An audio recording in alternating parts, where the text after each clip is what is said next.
ముడి చమురు సంక్షోభం పెరుగుతున్న ధరలను కంట్రోల్ చేయడానికి ప్రపంచవ్యాప్తంగా చాలా దేశాలు అలర్ట్ అవుతున్నాయి. కఠినమైన వెరైటీ రూల్స్ అమలు చేస్తున్నాయి. ముఖ్యంగా ఇంటర్నేషనల్ ఎనర్జీ ఏజెన్సీ సూచించిన గైడ్ లైన్స్ పాటిస్తూ కొన్ని దేశాలు ముందు జాగ్రత్త చర్యలు చేపట్టాయి. ప్రైవేటు వాహనదారులకు ఇంధన సరఫరాను పరిమితం చేస్తూ క్యూఆర్ కోడ్ ఆధారిత రేషనింగ్ విధానాన్ని శ్రీలంక అమలు చేస్తోంది.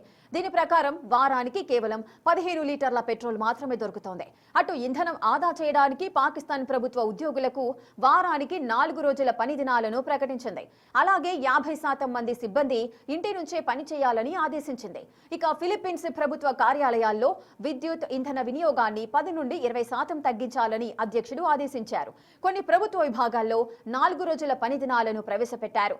మయన్మార్లో వాహన రిజిస్ట్రేషన్ నంబర్ల ఆధారంగా సరి బేసి పద్ధతిలో ఇంధన అమ్మకాలు, రోడ్లపై వాహనాల రాకపోకలను నియంత్రిస్తోంది.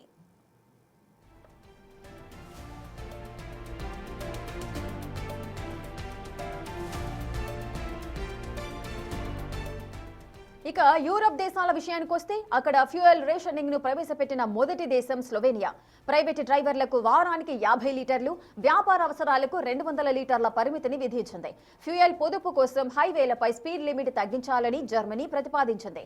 అలాగే పబ్లిక్ ట్రాన్స్పోర్ట్ ప్రోత్సహించడానికి టికెట్ రేట్లపై భారీ రాయితీలు ఇస్తోంది. దేశీయ అవసరాల కోసం ఇంధన ఎగుమతులపై హంగేరీ నిషేధం విధించింది.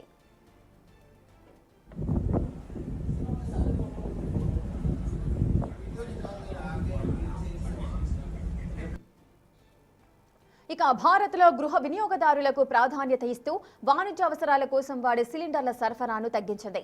సిలిండర్ బుకింగ్ల మధ్య కనీసం 25 రోజుల గ్యాప్ ఉండాలని నిబంధన అమలు చేస్తోంది.